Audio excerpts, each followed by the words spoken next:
Saudamos a todos na graça e na paz do nosso Senhor e Salvador Jesus Cristo. Amém? A você também que nos assiste pelas redes sociais. Que Deus possa te abençoar ricamente nessa manhã. E que a paz de Cristo esteja também com vocês. Meus amados, nós vamos iniciar a nossa escola bíblica de forma diferente. Eu vou pedir ao pastor que nos aleve Deus em oração. Primeiramente agradecendo ao Senhor por ter nos livrado diante desses momentos tão difíceis que nós temos vivido, que é a pandemia, onde o Covid-19 tem acometido muitas pessoas. E em segundo lugar, que ele possa interceder pelo seu Eurico, que é o avô da Gabriela e da Luíse. Ele tem passado dias difíceis, porque ele está acometido do Covid-19. Oremos.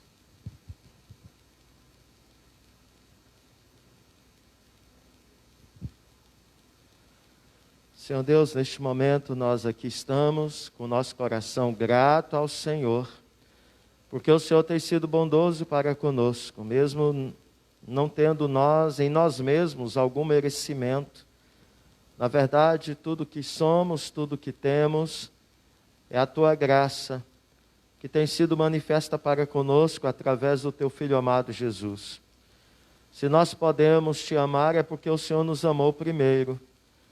Se nós temos hoje a condição de estarmos diante do Teu trono, para Te adorar em espírito e em verdade, é porque o Teu Espírito Santo habita em nosso coração e aplicou a obra redentora do Teu Filho amado Jesus, de tal maneira que temos os nossos pecados perdoados e somos então declarados justos diante do Senhor, em razão do sacrifício que o Teu Filho Jesus fez de forma satisfatória, satisfazendo plenamente a Tua justiça e manifestando o Teu amor para conosco.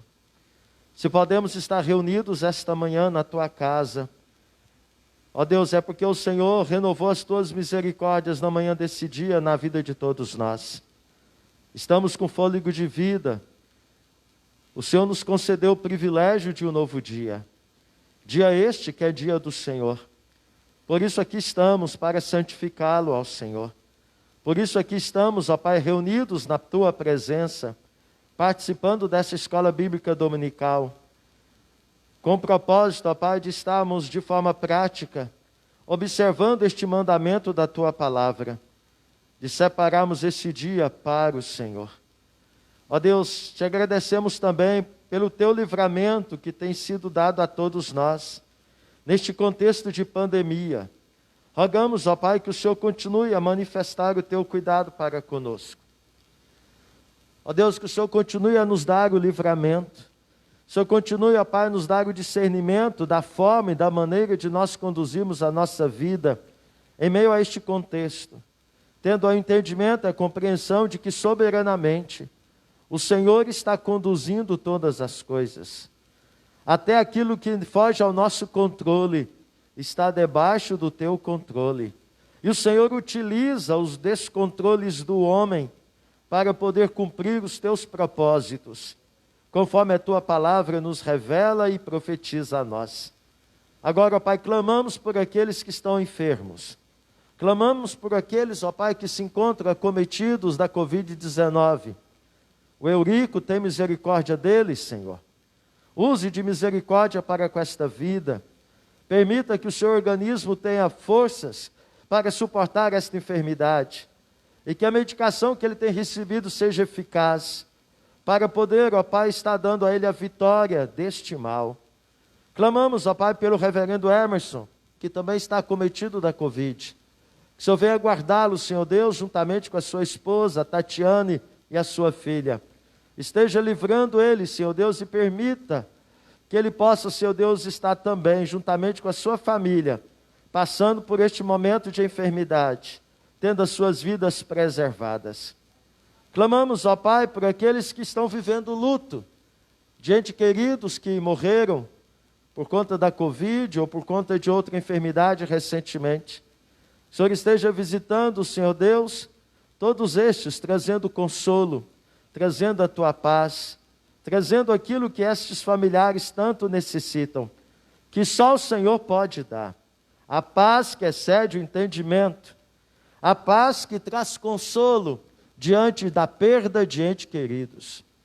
E pedimos agora, Pai, que o Senhor tome a direção desta escola bíblica dominical, instrumentalizando todos aqueles que estão na condução da mesma, para que sejam meramente instrumento nas tuas mãos, e que o professor, o superintendente, o ministro de louvor desta escola dominical, seja o teu Espírito Santo, agindo, Senhor, na vida daqueles que estão, ó Pai, com a responsabilidade de ministrar a tua palavra, de conduzir a tua igreja à adoração. E que a tua manifestação esteja também conosco, nesse tempo, ó Pai, quando temos irmãos que aqui não estão, porque estão, ó Pai, apagando fogo em nossa região. Ó Deus, venha guardar a vida destes amados, e a vida de tantos outros que estão lidando, Senhor Deus, com este problema que também está afligindo a nossa região. Por isso nós clamamos agora, ó Pai, derrame chuva nesse dia, para apagar esses incêndios, para aliviar, ó Deus, a tensão que estes pecuaristas, proprietários de áreas estão vivendo.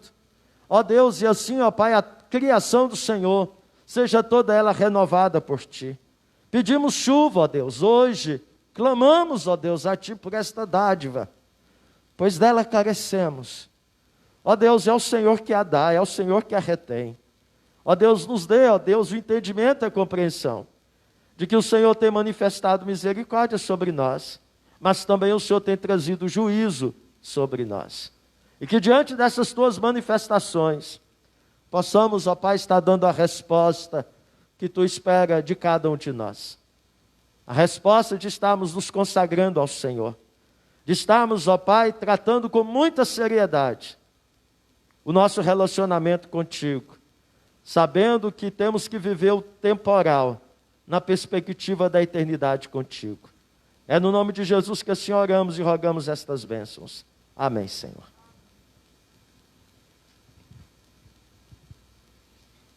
Convido a igreja que abra a palavra do Senhor no Evangelho de Mateus. Evangelho de Mateus 22. Faremos todos juntos a leitura do versículo 29. Depois nós faremos a leitura de Oséias 4:6. Mateus 22, 29.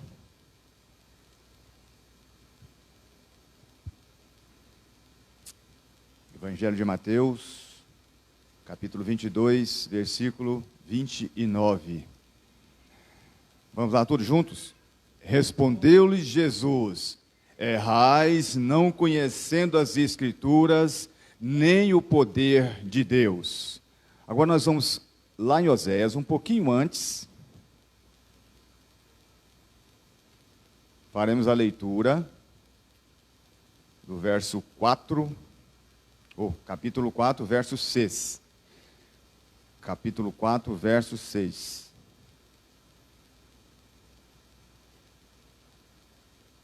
Oséias 4, 6. Todos juntos novamente. O meu povo está sendo destruído porque lhe falta o conhecimento, porque tu, sacerdote, rejeitaste o conhecimento, também eu te rejeitarei, para que não sejas sacerdote diante de mim. Visto que te esquecestes da lei do teu Deus, também eu me esquecerei de teus filhos.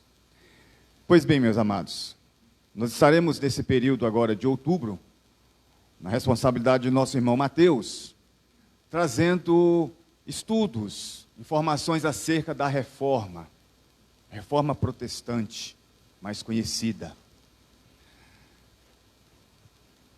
A Igreja do Senhor, ela tem sido perseguida desde os tempos remotos, há muito tempo. Há muito tempo o inimigo vem tentando destruir a Igreja do Senhor, tentando nos enganar. E o homem, pela sua inclinação pecaminosa, tem se deixado levar por estes caminhos. Homens que tinham a responsabilidade de trazer o conhecimento genuíno da palavra do Senhor, foram desviados pelos seus próprios interesses, pela falta de conhecimento da palavra do Senhor, que não buscavam o Deus, Criador dos céus e da terra, que tinha vida eterna para todos que o buscassem. Esses homens então criaram leis, criaram formas totalmente distorcidas da palavra do Senhor e colocavam à mercê do povo. E o povo que não tinha a liberdade de escolha, como nós temos hoje. O povo era perseguido com muita fúria. Homens foram queimados, outros decapitados, outros presos em masmorras, por causa do Evangelho. Então Deus levantou esse homem, Martim Lutero. Com toda a propriedade, responsabilidade e amor no coração, ele se agarrou nas verdades da palavra do Senhor. E trouxe para mim e para você, que hoje tem essa liberdade, essa verdade. Nós não somos um povo ignorante, não temos sido enganados, mas temos um exemplar verdadeiro da palavra do Senhor. E aí, meus amados, essa reforma ela se deu porque existia uma verdadeira confusão doutrinária, uma liderança ignorante que não conhecia a palavra do Senhor, mas colocavam ali os seus próprios interesses.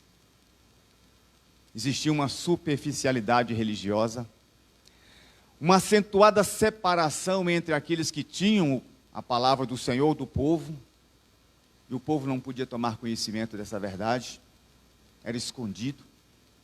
O povo bebia e comia do que lhe era servido, e a superstição religiosa tomava conta.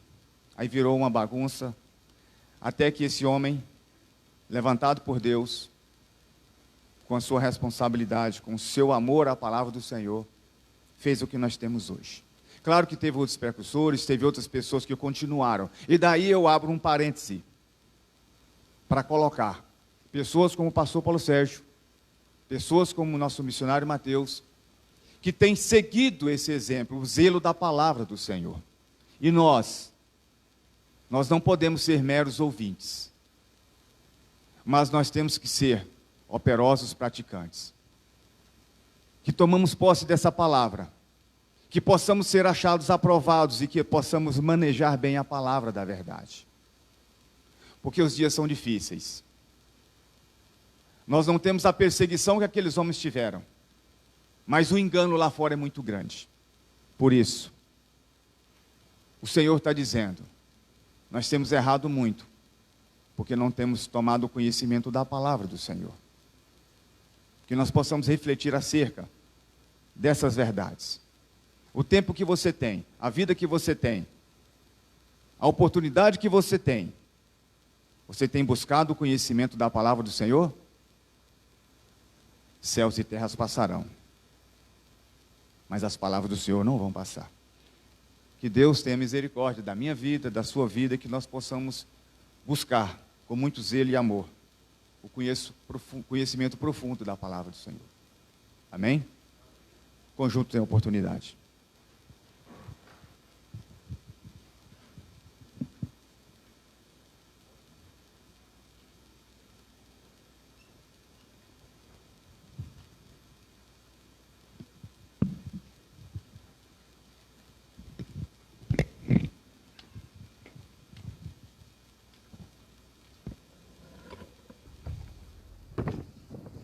Bom dia, irmãos.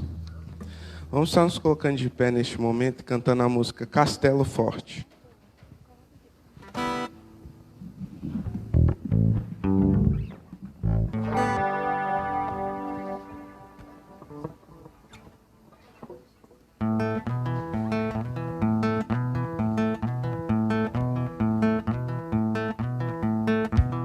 Castelo forte é o nosso espada e bom escudo,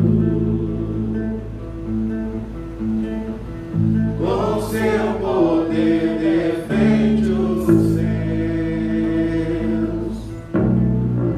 em todo trance agudo, constrói a mente na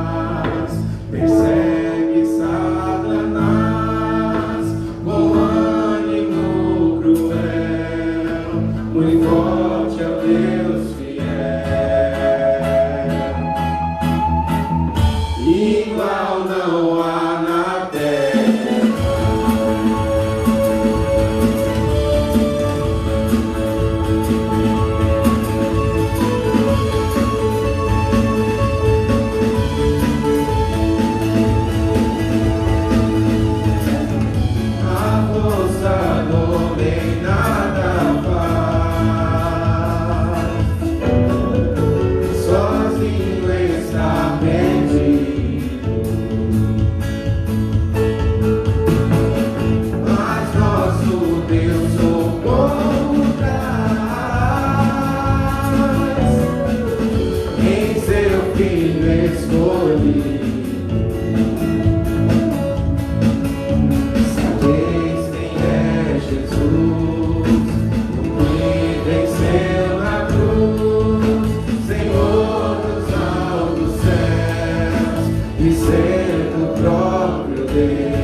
Muito obrigado por este dia, o Senhor possa estar abençoando a vida de cada um que está presente na tua casa. Muito obrigado porque nós temos a oportunidade de, em meio à pandemia, estar na tua casa te louvando, Pai. Muito obrigado por este domingo, que é o dia do Senhor. Muito obrigado por todas as pessoas que estão aqui te louvando e as pessoas que não puderam por um motivo, o Senhor possa estar incomodando o coração delas, Pai. Nos abençoe no decorrer desse dia, abençoe o culto mais à noite. O Senhor possa estar conosco. Muito obrigado por tudo, em nome de Jesus. Amém. Amém. Poder sentar.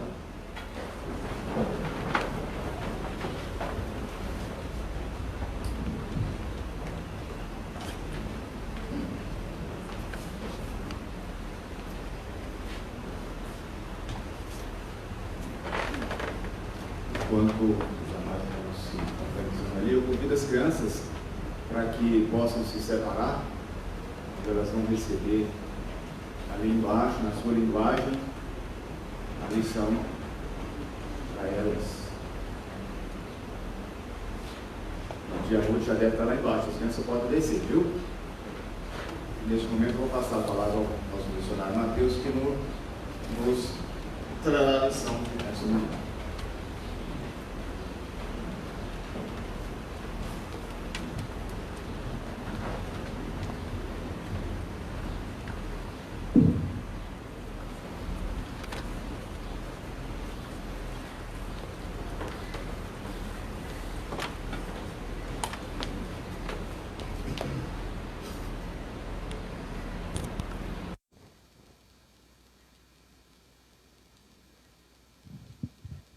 Meus irmãos, bom dia. Graça e paz, amém?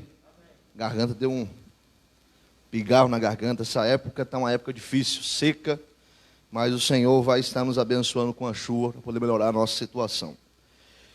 Hoje nós iremos falar sobre o segundo estudo da nossa série, o passo a passo da Reforma Protestante. A gente começou na semana passada falando sobre a decadência da igreja e a pré-reforma.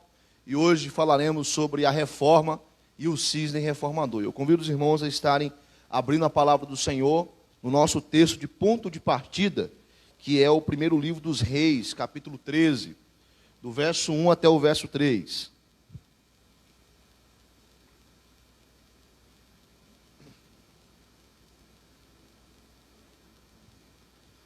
Primeiro Reis, capítulo 13, do versículo 1 até o versículo de número 3.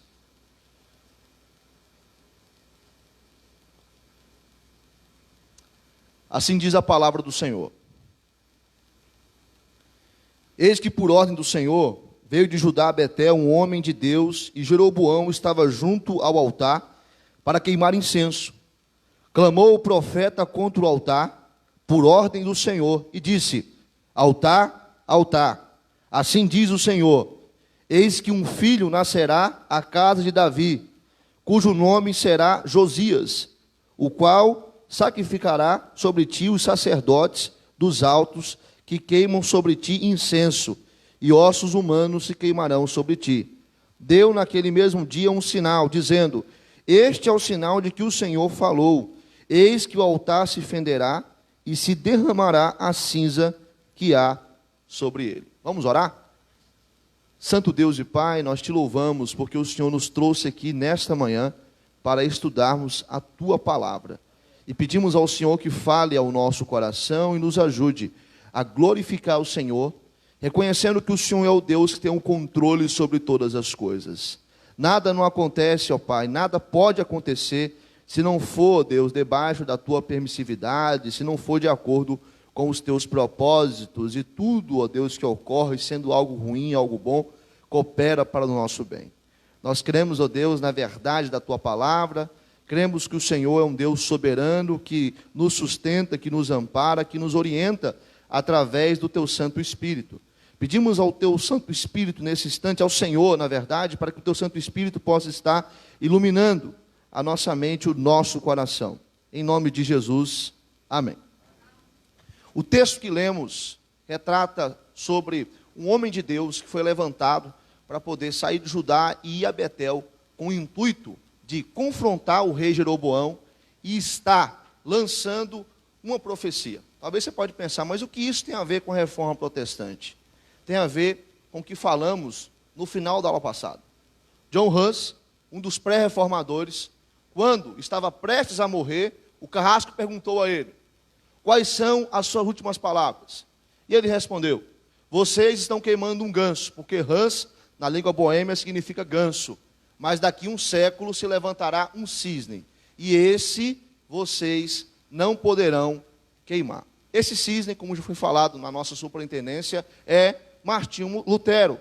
E de forma semelhante, no passado, no período da monarquia em Israel, quando o reino foi dividido em 10 tribos, reino do norte, e 2 tribos, o reino do sul, houve um profeta de Deus, um homem de Deus, que lançou uma profecia falando de um rei que foi um grande reformador.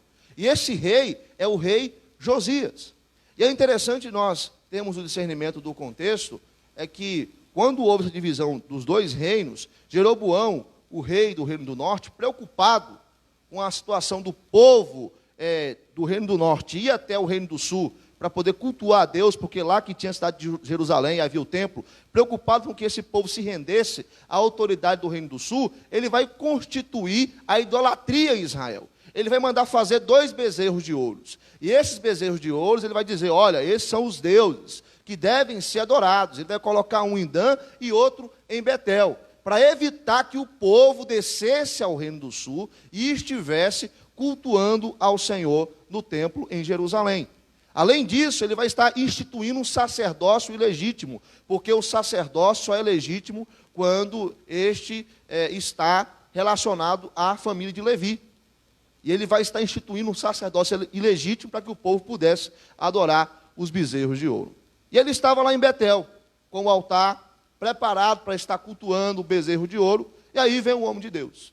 E quando o homem de Deus vem e se aproxima dele, lança essa profecia. Ele fala aqui no versículo de número 2, que nascerá a casa de Davi, cujo nome será Josias. Eis que um filho nascerá à casa de Davi, cujo nome será Josias, o qual sacrificará sobre ti os sacerdotes dos altos que queimam sobre ti o incenso, e ossos humanos que queimarão sobre ti. Então ele lança a profecia e passa-se cerca de 300 anos. E o que acontece? Vem o filho de Davi, Josias, rei de Judá. E esse homem vai fazer uma grande reforma no Reino do Sul. E essa reforma não vai se limitar apenas ao território do Reino do Sul. Essa reforma vai se abranger para o território do Reino do Norte, que já havia sido cativo do Império Assírio. Abramos a palavra do Senhor lá em 2 Reis, capítulo 23. Veja só, o cumprimento da profecia do homem de Deus. 2 Reis, capítulo 23, versículo 16 e 17. Olha o que diz. Olhando Josias ao seu redor, viu as sepulturas que estavam ali no monte. Mandou tirar delas os ossos e os queimou sobre o altar. E assim profanou, segundo a palavra do Senhor, que apregoara o homem de Deus, olha só, que havia anunciado essas coisas 300 anos antes. O homem de Deus que havia anunciado essas coisas. Então perguntou Josias, que monumento é este que vejo? Responderam-lhe os homens da cidade. É a sepultura do homem de Deus que veio de Judá e apregoou essas coisas que fizestes contra o altar de Betel. Então veja, o homem de Deus no passado, 300 anos antes, falou que haveria de vir Josias, o grande reformador, descendente de Davi, rei do Reino do Sul, para poder estar realizando a profecia que ele proferiu no passado. E assim também a gente pode ver que John Hus, ele fala um século antes que haveria de vir um cisne, que a Igreja Católica não poderia queimar. A fala de Hus, ela soa como se fosse uma profecia. Querendo ou não, Hus falou algo que realmente aconteceu. Depois de um século da sua morte, Deus levanta este homem, Martinho Lutero, a pessoa certa, no tempo certo, para dar o pontapé inicial da reforma protestante. E é sobre esse cisne, o cisne reformador, Martinho Lutero, que nós iremos falar nesta manhã. Porém, é importante que antes venhamos ter o discernimento de alguns fatores que foram essenciais e determinaram e denunciaram também a necessidade de uma reforma na igreja. Não só tais fatores, como também contribuições históricas que somaram para que Martinho Lutero fosse o homem certo, no tempo certo, para realizar esse grande marco histórico, político, econômico e principalmente espiritual. A palavra de Deus, ela foi para a mão do povo, depois do início da Reforma Protestante. Depois do início da Reforma Protestante, o povo teve a oportunidade de desenvolver uma espiritualidade saudável, sabendo quem é Deus, conhecendo doutrinas que estavam totalmente em desacordo com os ensinamentos que a Igreja Católica Apostólica Romana utilizava para oprimir uma Europa, oprimir reis, oprimir príncipes, governadores que estavam debaixo do seu domínio. Vamos lá, os fatores que denunciavam a necessidade de uma reforma na igreja. O fator político. Havia um desconforto da parte de reis, de príncipes e governadores. Por quê? Porque a Igreja Católica Apostólica Romana, ela coroava e descoroava. O Papa era como se fosse o imperador do mundo da época. E todos eles deveriam se submeter à Igreja Católica e Apostólica Romana. E era o Papa que indicava pessoas importantes dos reinos. Era ele que colocava as pessoas nesses cargos. Uma outra situação é que os padres e bispos, alguns deles aprontavam, acabavam cometendo certas infrações e não poderiam ser julgados pelo governo. Somente a Igreja Católica Apostólica Romana é que poderia julgar esses padres e bispos. Quando Lutero começa a falar contra a Igreja Católica Apostólica Romana, os nobres da Alemanha crescem os olhos, porque eles estão numa situação de desconforto em relação a esse domínio da Igreja Católica Apostólica Romana. E esses nobres vão estar abraçando Martinho Lutero e vão estar apoiando ele nessa reforma, vão estar apoiando ele nesse grande feito que ele vai estar colocando em prática em 1517, no dia 31 de outubro, dando início à reforma. E aí nós temos a presença de um certo nacionalismo alemão, que vai estar se materializando na seguinte fala: antes de ser padre, Lutero é alemão. Então, havia um fator político que acabou denunciando a necessidade de uma reforma. O segundo fator econômico. A Igreja Católica Apostólica Romana, ela não pagava impostos. E ela era a igreja que continha muitos terrenos. A maior latifundiária da Europa na Idade Média era a Igreja Católica Apostólica Romana. No período do feudalismo, a igreja ela deu um jeito de conquistar vários territórios. E era uma igreja que não pagava imposto, não pagava tributo daquilo que era produzido. Os reis medievais, em contrapartida, eram reis fracos, eram reis pobres, por conta do domínio da igreja. As indulgências faziam com que a igreja crescesse economicamente, porque era algo que gerava lucro. As pessoas queriam o quê? A salvação. As pessoas queriam o perdão de Deus. Então as pessoas compravam o perdão de Deus. A Igreja Católica vendia o perdão de Deus, vendia a salvação. A Igreja Católica vendia o fato de libertar uma alma do purgatório, como era a doutrina que muitos criam e creem até hoje. Então, ia-se lá, um parente familiar que morreu, comprava essa indulgência para que aquela alma fosse libertada do purgatório. Um grande divindador de indulgência, Tetzel, falava que quando a moeda estatalava na caixinha onde se colocava o dinheiro da indulgência, uma alma era libertada do purgatório. Então, era uma igreja que estava ascendendo economicamente. E era uma igreja que possuía várias propriedades, era uma igreja que tinha vários territórios, e quando essa igreja estava crescendo economicamente através da venda de indulgências, Martinho Lutero ele fica estarrecido diante da situação de Roma, que era um verdadeiro comércio da fé. Um fator social, havia injustiça social. O povo era controlado pela ignorância e pelo domínio da igreja. Isso levou a um desejo de mudança, um desejo de transformação nesse cenário. O povo não queria mais ser oprimido. Fator moral, padres e bispos se envolviam em relações sexuais ilícitas. Inclusive, quando Martinho Lutero chega em 1510 em Roma, ele fica assim, escandalizado com o prostíbulo dos padres e bispos. Padres e bispos tinham relacionamentos com prostitutas, tinham relacionamentos com mulheres, que muitas vezes interviam em decisões da igreja. Elas acabavam, de alguma forma, influenciando padres e bispos a estarem tomando certas decisões que eram totalmente inadmissíveis. E as pessoas estavam sabendo disso. E as pessoas, cada vez mais, ao observarem esse desvio da parte dos líderes, porque, como foi falado na aula passada, os padres e os bispos, como até hoje têm um celibato, porque eles não podem se casar. Mas mesmo não se casando, esses padres, na época da Idade Média, um período próximo à Reforma, vai estar contraindo esses relacionamentos. E fora isso, havia ainda a corrupção administrativa, a compra e venda de cargos. Então, uma pessoa que era rica naquela época, ela poderia comprar um cargo na Igreja Católica Apostólica Romana. O povo não era muito acompanhado havia a venda de relíquias, como por exemplo, pegava um pedaço de madeira e dizia, ó, aqui, esse aqui é um pedaço da Arca de Noé. Vamos vender então aqui um pedaço da Arca de Noé. Ou esse aqui é um pedaço da cruz de Cristo. Vamos comprar um pedaço da cruz de Cristo. É um pedaço do manto do apóstolo Paulo, um pedaço do manto de Elias. E as pessoas acreditavam e as pessoas acabavam comprando essas relíquias. E também nós podemos ver, como já foi dito, um verdadeiro comércio que era realizado através da venda de indulgências, que acabava fazendo com que a igreja viesse a ascender economicamente. O fator intelectual. Aconteceu que um ano antes da reforma, em 1516, um grande teólogo da igreja, chamado Erasmo de Roterdã, vai publicar o Novo Testamento em grego.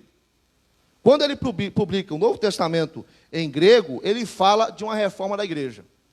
Aí já começa o burburinho, já começa o desejo de reforma, cresce mais ainda. Então, o fator intelectual também, ele foi determinante. Por último, o fator teológico. Nós vimos na aula passada a decadência da igreja. Ao longo do tempo, a igreja ela foi caindo doutrinariamente, teologicamente. Esse declínio doutrinário vai ser um fator primordial e crucial para que Lutero venha estar trabalhando para dar o pontapé de início na reforma protestante. Então, são esses fatores que denunciavam a necessidade de uma reforma. Fator político, fator econômico, fator social, fator moral, fator intelectual, fator teológico. Enfim, a sociedade medieval estava cansada do domínio da Igreja Católica Apostólica Romana. Agora vamos às contribuições. As contribuições históricas para a reforma protestante. E aqui eu quero abrir um parêntese para dizer que Deus estava preparando todo o cenário para que a reforma viesse à tona. Ele estava preparando o cenário. Havia esses fatores que denunciavam a necessidade de uma reforma. Agora, olha só as contribuições históricas. Em 1436, depois de Cristo, haverá a invenção da imprensa por Gutenberg. E essa invenção da imprensa, ela foi algo maravilhoso, porque beneficiou na impressão da Bíblia, que após a reforma, o povo teve acesso. Então veja, a invenção da imprensa acabou sendo algo que foi crucial para que as Bíblias fossem produzidas e o povo pudesse ter acesso à palavra de Deus, e não só o acesso à palavra de Deus, como também a escritos de Martinho Lutero e de outros reformadores. O segundo fator que contribuiu, o próprio nacionalismo alemão, que já falamos. Então, Lutero, antes de ser padre, ele é um alemão, e ele não pode ser morto e julgado pela igreja, ele deve ser julgado pelo governo alemão, pelo Império Sacro Romano, que havia um certo domínio naquela época, mas estava também abaixo do poderio da Igreja Católica Apostólica Romana. Havia políticos que estavam ao lado de Lutero, como Frederico o Sábio, o príncipe da Saxônia. Este homem, ele vai estar protegendo Lutero em momentos que são fundamentais na vida de Lutero, na sua caminhada, ele vai estar beneficiando e auxiliando esse reformador. O Renascimento, o renascentismo, que foi o retorno aos escritos gregos e romanos, estavam levando a sociedade a querer ter uma reforma política e social, e isso também acabou contribuindo para a reforma protestante. E a igreja, ela já estava caindo já em descrédito por conta dos seus mitos. Pelo fato de que Cristóvão Colombo tinha descobrido as Américas. E o grande mito que a Igreja Católica contava na Idade Média era que tinha alguns locais que embarcações não poderiam ir, porque haviam monstros marinhos que poderiam matar aquelas embarcações. É nesse período que vai ter aquele mito da Terra plana, que muitos estão acreditando ainda hoje nisso. Então a Terra é plana, então vai chegar num certo ponto que a embarcação vai cair no universo. Então não vá. Mas Cristóvão Colombo, ele vai estar ultrapassando esses limites, vai descobrir as Américas, e a igreja vai começar a cair em descrédito por conta desses mitos, e as pessoas vão começar a abrir os olhos. Então vejam, como que Deus ele foi preparando todo esse cenário, como que Deus ele foi também preparando a pessoa certa para realizar a reforma protestante, para dar início, para dar o pontapé inicial da reforma protestante. E aí, agora nós iremos entrar no cisne reformador. Vamos falar um pouco a respeito de Martinho Lutero, o homem que John Huss profetizou, falou a respeito dele, e que veio, foi levantado por Deus, nasceu no dia 10 de novembro de 1483, filho de camponeses, teve assim um início muito humilde, com a família bem pobre, a classe agricultora. Este homem, ele vai estudar, o que é algo que diferencia das crianças e jovens da época de Lutero, porque os filhos de camponeses deveriam trabalhar com seus pais. E o pai de Lutero, que era um mineiro, vai dizer, não, meu filho vai estudar, porque eu quero que meu filho seja um advogado. Então não é dos nossos dias o desejo dos pais, dos filhos quererem ser advogados, promotores, juízes, ou então engenheiros, arquitetos.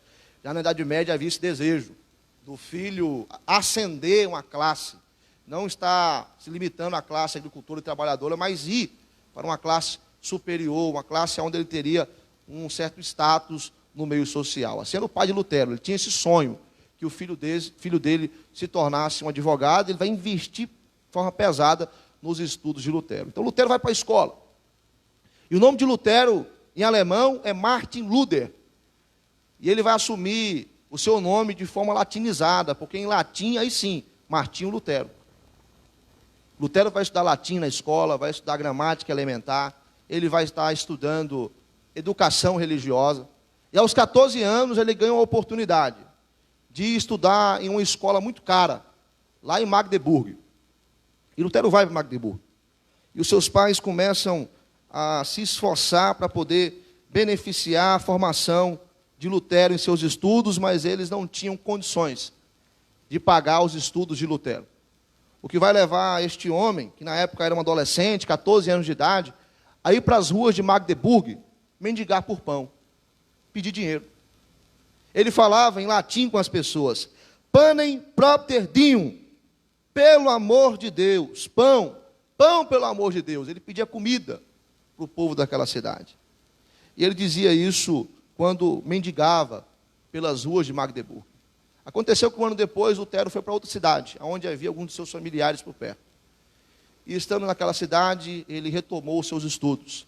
E uma senhora acabou beneficiando ele, porque se admirou muito com a capacidade de decisão de Martinho Lutero. Mas mesmo em outra cidade, Lutero tinha alguns desafios, mesmo com um certo patrocínio, uma certa ajuda da senhora que acabou apoiando ele, também a ajuda dos seus pais, ele enfrentou desafios. Porém, Lutero era o melhor aluno da sua classe. Ele destacava em seus estudos. E ele vai ganhar a oportunidade de ingressar na faculdade de Direito. Ele vai estudar em Erfurt. E lá em Erfurt, na faculdade de Direito, ele ganha o bacharelado em 1502. Lutero é um bacharel em Direito. Já começa a estar realizando o sonho do seu pai. Em 1505, ele consegue um mestrado em artes.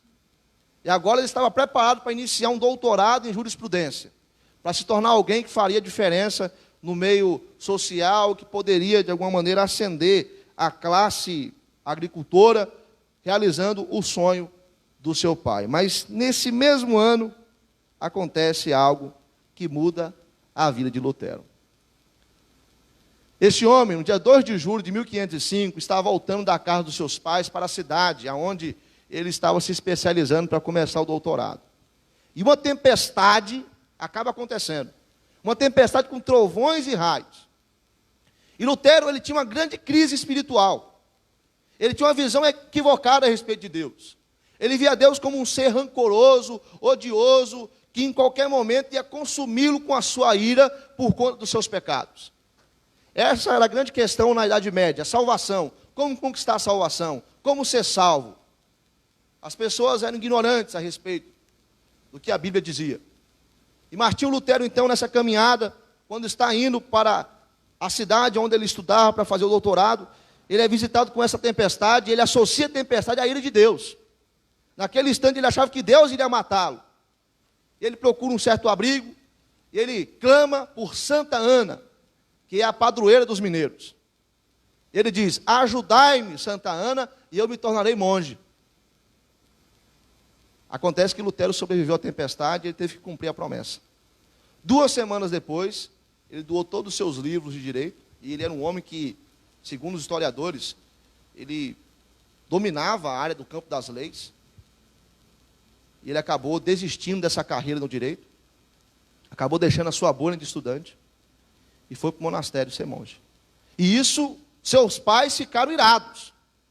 Porque pensa, durante toda a vida estiveram apoiando Martinho Lutero para que ele fosse um advogado. Mas agora Martinho Lutero abandona a área do direito e vai para o monastério. E vai ser monge.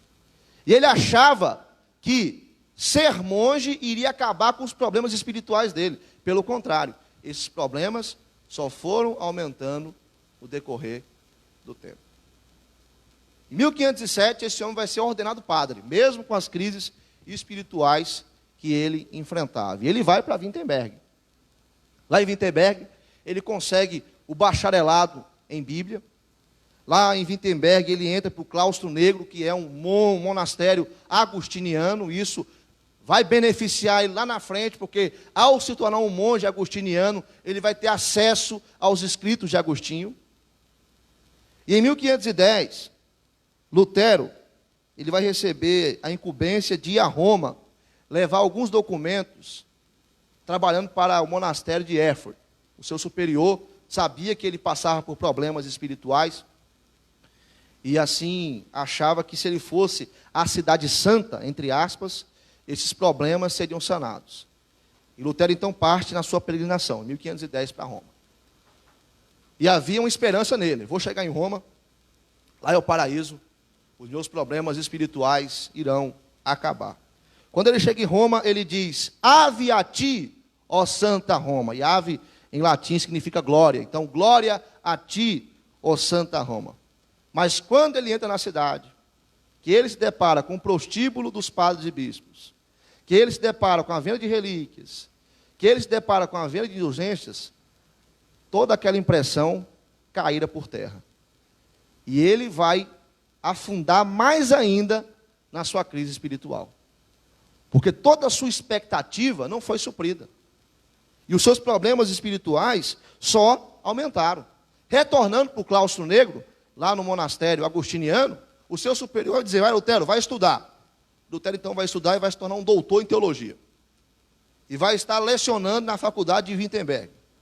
E de 1513 até 1518 ele vai lecionar em Salmos, Gálatas, Romanos e Hebreus. E é estudando a palavra de Deus, e é dando as suas aulas, que Martinho Lutero vai ter uma tremenda dificuldade de estar relacionando a Bíblia com a igreja, com a prática da igreja, com o ensino da igreja. Em 1516, esse homem vai ver os seus paroquianos indo para Roma comprar indulgências. E é aí que ele vai estar febrilmente escrevendo as 95 teses. Mas antes disso, acontece algo maravilhoso com ele. Ele descobre uma doutrina que é como uma luz para ele. E quando ele descobre essa doutrina, ele vai estar ecoando essa doutrina, vai estar gritando essa doutrina, vai estar denunciando essa doutrina para a Europa que estava escravizada pelo domínio, pela opressão da Igreja Católica Apostólica Romana. E essa doutrina é a doutrina da justificação pela fé. Aquilo foi bom para a vida espiritual de Lutero. Porque ele viu que a justificação é pela fé, somente pela fé, em Cristo Jesus como nosso Senhor e Salvador. A salvação não é por obras, a salvação é pela graça do nosso Deus. Aquilo foi libertador para Martinho Lutero. Mas as suas crises espirituais não acabaram por aí, apenas houve uma certa amenização do que ele estava enfrentando e do que ele estava passando. E é em 1517, no dia 31 de outubro, que ele vai estar tomando uma atitude. Nas primeiras horas daquele dia, ele vai estar fixando os 95 argumentos que grande parte deles acabam criticando o purgatório, como também vai estar confrontando as indulgências, a venda de indulgências. Lutero desafia o Papa e diz: se o senhor tem poder sobre o purgatório, libere as almas que estão lá de graça. Não precisa de ter nenhum recurso econômico, nada que se compre, para que o senhor liberte essas almas do purgatório. E as 95 teses que foram fixadas na capela de Wittenberg, na porta, elas foram escritas originalmente em latim, mas logo foram traduzidas para o alemão. Se espalharam por toda a Alemanha e chegaram nas mãos do Papa Leão X. E quando o Papa Leão X disse: isso aqui são divagações de um alemão embriagado, são divagações de um alemão bêbado. Se ele estivesse sóbrio, ele não iria pensar dessa forma. E logo ele descarta o documento de Martinho Lutero. Eu acredito que Martinho Lutero não tinha noção do que aconteceria depois do que ele fez, fixando as 95 teses na porta da Capela de Wittenberg. Lutero, ele queria reformar a Igreja Católica Apostólica Romana. Mas a Igreja Católica Apostólica Romana não queria ser reformada. Por quê? Porque ela tinha um poder aquisitivo muito grande. E as indulgências eram importantes para a igreja, para poder coletar recursos. O Papa queria construir uma capela lá em Roma. Ele queria construir a Basílica de São Paulo, ele queria reformar essa Basílica. E acabou que as indulgências, elas vieram para poder ajudar nessa questão econômica. Então, eles não queriam saber de reforma, de forma alguma. Eles queriam continuar dominando o povo pela ignorância, eles queriam continuar ascendendo economicamente. Mas Lutero vai estar entrando na briga. Ele vai ser até chamado de javali selvagem na vinha de Deus, pelas pessoas da Igreja Católica Apostólica Romana. E depois disso, Lutero, ele vai ser convocado para ir em Roma, depois de 1517. Ele vai ser convocado para ir lá para poder explicar o que levou ele a ter esse comportamento. Mas Frederico o Sábio, e eu acredito que esse título faz jus à sua sabedoria, um homem usado por Deus, vai estar impedindo que Lutero vá, ele vai estar intervindo, vai dizer, não, Lutero vai ser julgado aqui na Alemanha. Porque se Lutero fosse para Roma, dar satisfação do que ele fez, com certeza ele seria julgado no tribunal da Inquisição, ele seria morto pela Igreja Católica Apostólica Romana, assim como John Hus foi morto quando assim apareceu no Concílio de Constança para tentar fazer a reforma na igreja. Acontece que em 1520, Lutero ele vai ser excomungado da igreja. Papa Leão X vai estar fazendo a bula papal e vai estar excomungando Lutero. Em 1521 vai acontecer então a audiência, conhecida como Dieta de Worms. E Lutero aparece nessa audiência. Quando ele aparece lá, ele é recebido como um herói.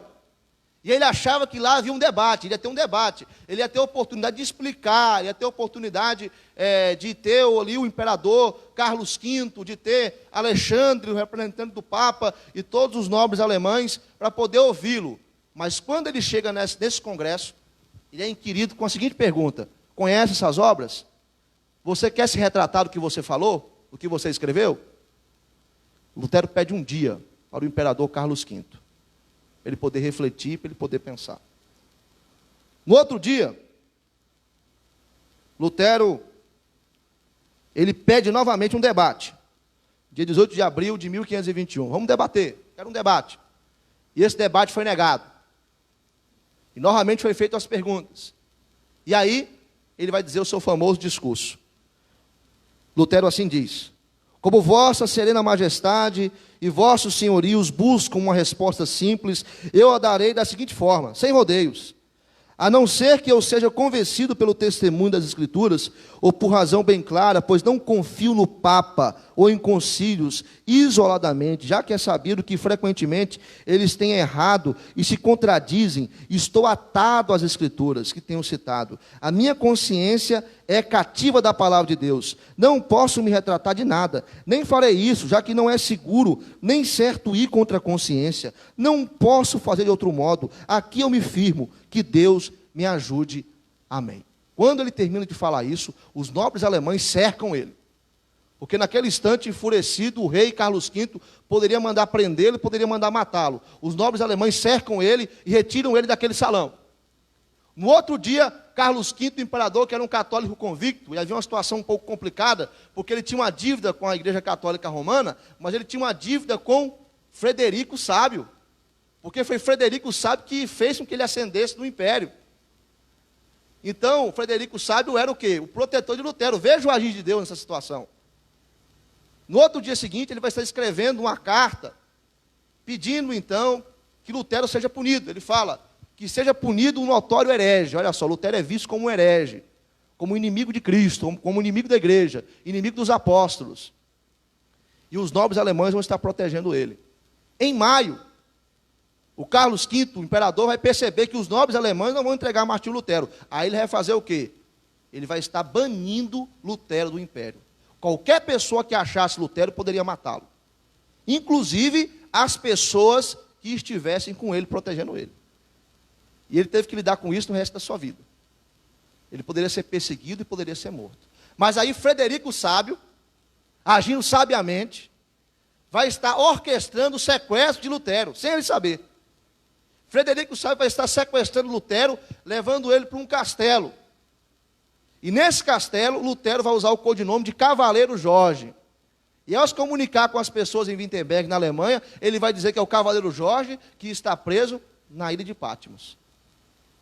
E as pessoas não vão poder descobrir onde eles estão.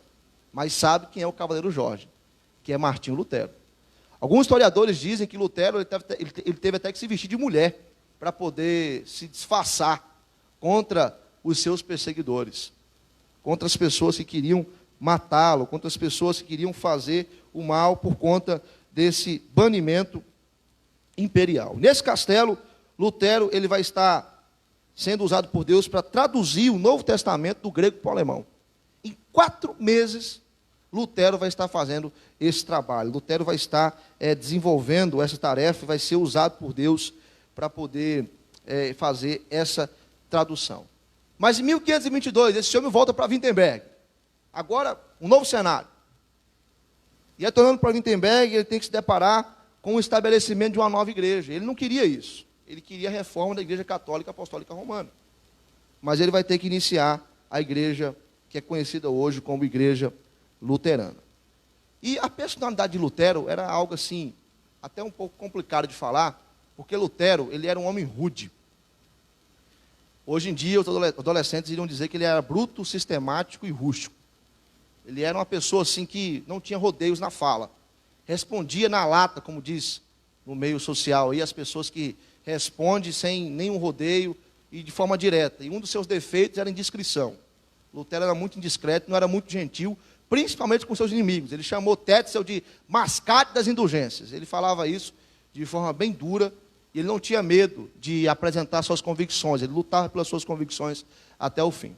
E um dia chegaram para Lutero e falaram assim: Lutero, é o seguinte, estão falando por aí que o Erasmo de Roterdã colocou o ovo da reforma e você chocou. Ele olhou para aquela pessoa e disse: é isso mesmo, o Erasmo de Roterdã colocou o ovo da reforma, eu choquei e nasceu um galo de briga. É isso aí. Vamos lutar para que a Alemanha ela venha a estar cada vez mais rendida à palavra do nosso Deus, às Escrituras Sagradas. Então, este era o Martinho Lutero. E é ele que vai expressar a frase: é melhor estar dividido pela verdade do que unido pela mentira. Em 1524, ele vai estar publicando o seu primeiro inário. Em 1525, esse homem vai estar indo ao encontro dos líderes da Revolução dos Camponeses e vai dizer: olha o Lutero rude, eu não tenho nada a ver com essa guerra de vocês. Vocês se virem. Eu estou querendo realizar a reforma na igreja. Então vocês sigam aí com o que está acontecendo, não tenho nada a ver com isso, não estou relacionado com essa questão, porque havia uma necessidade da parte dos camponeses de uma reforma social e política, eles estavam cansados daquela estrutura econômica que acabava oprimindo eles, e eles então queriam fazer a revolução. E Lutero então vai estar dizendo que ele não tem nada a ver com essa revolução. Mas nesse mesmo ano, é o ano que Lutero vai se casar. E a Igreja Católica Apostólica Romana vai dizer que Lutero fez a reforma porque ele queria se casar. Porque desde 1510 ele falava contra o celibato dos padres. E Lutero ele fez casamentos de alguns padres. Como também ajudou algumas freiras a fugir de conventos. Ele era um pastor casamenteiro, ele casava padres e casava freiras. E um certo dia, no convento de Grimma, Lutero ele ajudou 12 freiras a escapar em 12 barris de cerveja. Levou os barris lá e as freiras acabaram entrando e escaparam. Algumas foram para os seus lares. Outras, Lutero arrumou casamento para elas, menos para uma. Catarina Vambora, que é a mulher com quem Lutero vai se casar. Alguns até brincam dizendo que Lutero chegou no convento e falou assim: Catarina, vambora? Catarina foi, entrou no barril e foi embora com ele. E Catarina Vambora vai ser a mulher que vai estar amolecendo o coração do reformador rude. Lutero disse que ele não casou-se por amor. Eu não casei por amor. E outra coisa, ele namorou rápido com Catarina. Ele disse que não acreditava em noivados longos. Ele até mesmo cita, fala que pela demora Aníbal perdeu Roma, pela demora Esaú perdeu sua primogenitura. Cristo disse, buscar-me-eis e não me encontrareis. A Escritura, a experiência, toda a criação testificam que os dons de Deus devem ser tomados prontamente. Então, logo, logo, ele casou com Catarina, dia 13 de junho, ele se casa com ela. E naquela ocasião, ele disse, espero que todos os anjos estejam rindo e que os diabos estejam chorando. Esse era o Martim Lutero, não tinha papas na língua. Falava mesmo o que ele pensava. Mas ao longo do tempo, aquele homem rude, ríspido, bruto, sistemático, rústico, ele vai acabar tendo o seu coração amolecido por Catarina Van Bolla. Ele vai dizer, eu não trocaria a minha Cat, ele chamava Catarina de Cat. Eu não trocaria a minha Cat por Paris ou toda a França, por Veneza ou toda a Itália, pois Deus a deu a mim e deu-me a ela. E ele chamava ela de minha costela, de uma forma bem afetiva e bem carinhosa. Com essa mulher, Martinho Lutero teve 6 filhos e ainda criou mais 4 órfãos. E é interessante porque ele iniciou a reforma com 34 anos e ele se casou com 42 anos. Então você, adolescente, que acha que vai ficar solteiro para o restante da vida, tenha esperança. Martinho Lutero casou-se com 42 anos. Ainda há tempo. Calma. Dá para você fazer muita coisa ainda. Lutero foi estudar primeiro. Ele teve um bacharelado em Direito, mestrado em Artes, doutorado em Teologia, bacharelado em Bíblia. Olha só, ele tinha toda uma vida intelectual preparada. E aí que ele foi se casar. É claro que uns se casam mais cedo, como no meu caso, né, casei com 22 anos, mas Martinho Lutero se casou com 42 anos. Então não fique triste. Terminou o relacionamento, não vou casar com mais ninguém. Não, um amor por o outro. Então um dia pode ser que você tenha uma Catarina Van Bolla, como Lutero também teve na vida dele. Então, tem esperança, porque, assim como Lutero, outros também, com mais idade, ainda vão se casar.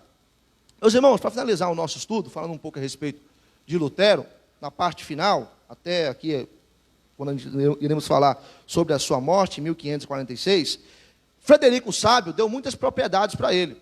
Dentre as propriedades, Lutero ele ganhou o Claustro Negro, que era o monastério agostiniano. E nessa propriedade, ele transformou ela no hospital, quando teve a peste de Wittenberg. E ele lecionava também na casa que ele ganhou, na propriedade que ele ganhou. E tinha uma coisa de Lutero que era assim, ele não tinha apego com as coisas materiais. O que ele ganhava de alguém, ele dava.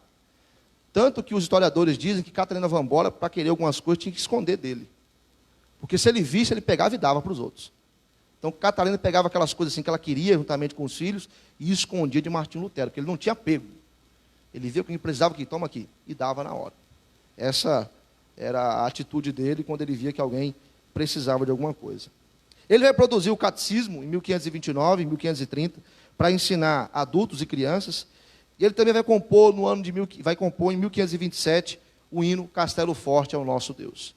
Diante de todo um cenário de perseguição, ele vai olhar para o Salmo 46, ele vai ver que o Senhor é o nosso refúgio, que o Senhor é a nossa fortaleza, que o Senhor socorre bem presente no tempo de tribulação. Ele vai ver Deus como um castelo forte, e ele vai estar compondo este hino. Em 1530, já partindo para a parte final, Lutero vai publicar a Confissão de Fé de Augsburgo, que vai ser lida perante o imperador Carlos V.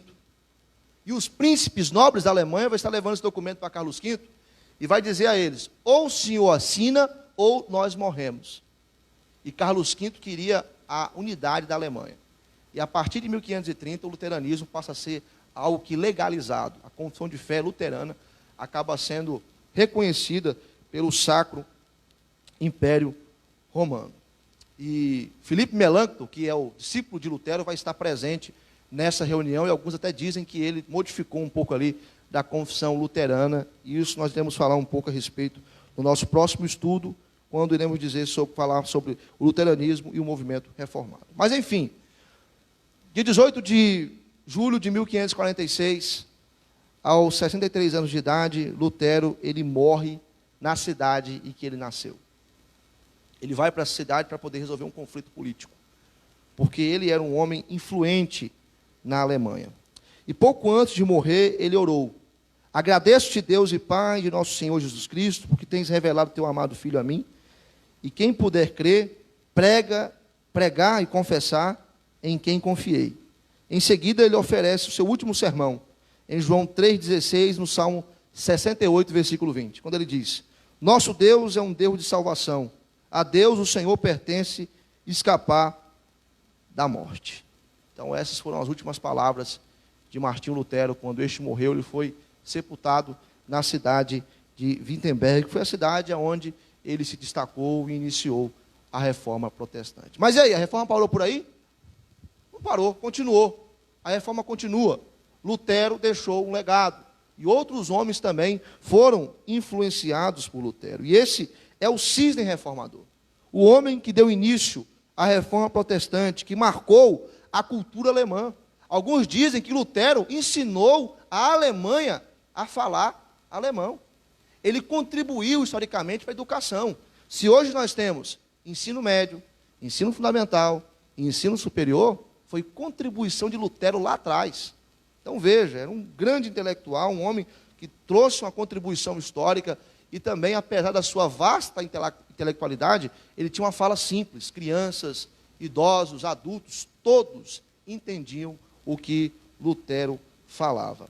E esse homem, ele seguiu o exemplo de John Wycliffe, pré-reformador, tendo discernimento que o povo deveria ter uma Bíblia com uma língua que poderia entendê-la. Ele seguiu o exemplo de Hus, desafiando as diversas práticas e funções da igreja que se opunham às Escrituras. Ele é o cisne reformador que a Igreja Católica não pôde queimar. E a reforma continua através de outros homens que vão estar fazendo a diferença em outros países e em outras regiões. Mas essa, de forma resumida, é a história de Martinho Lutero, o cisne reformador, o homem certo, no tempo certo, para dar início à reforma protestante. Vamos orar para nós terminarmos o nosso estudo nessa manhã? Vamos nos colocar de pé?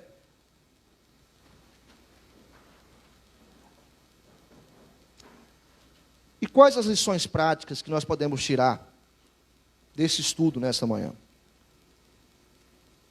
A primeira é que Deus, ele age no tempo dele. Nós estamos orando por avivamento, por mudança em nossa igreja, por mudanças, para que possamos cada vez mais honrar e glorificar o Senhor. E no tempo de Deus, Deus vai visitar a nossa igreja brasileira com avivamento. Assim como ele visitou a igreja no passado com avivamento no ano de 1517. Deus prepara pessoas, usa os seus servos para a honra e glória dele. E nós temos que estar na disposição de sermos instrumentos de Deus para abençoar a igreja. Que nós venhamos lutar pela verdade.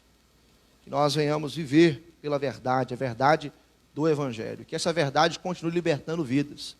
Porque o próprio Jesus disse: conhecereis a verdade e a verdade vos libertará. E a verdade libertou a Europa cativa, quando foi dito que a justificação é pela fé em Cristo Jesus e não por obras. Hoje estamos aqui, igreja presbiteriana, reformada, temos esse grande legado que esse homem deixou no passado. Nós viemos honrar esse legado e viemos honrar o nosso Deus, valorizando a palavra do Senhor. Vamos orar?